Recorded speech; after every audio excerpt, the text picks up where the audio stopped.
बिस्मिल्लाहिर्रहमानिर्रहीम अस्सलाम वालेकुम वरहमतुल्लाहि वबरकातुहू। आज हम बना रहे हैं बादाम विद चॉकलेट। 100 ग्राम बादाम लेंगे। चूल्हे को लो टू मीडियम रखेंगे। इनको 5 से 6 मिनट तक रोस्ट करेंगे।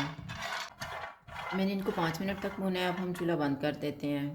मैंने पानी को गर्म होने के लिए रखा हुआ था। अब हम चॉकलेट को मेल्ट कर लेते हैं। मैंने 100 ग्राम डार्क चॉकलेट ली है।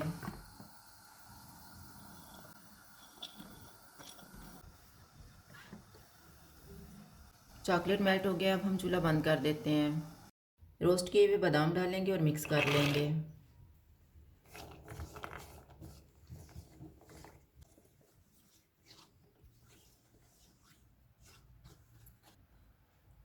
ट्रे में मैंने बटर पेपर रखा हुआ है।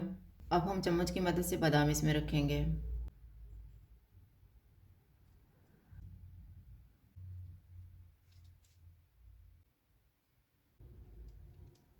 इनको आधे घंटे के लिए फ्रिज में रख देते हैं।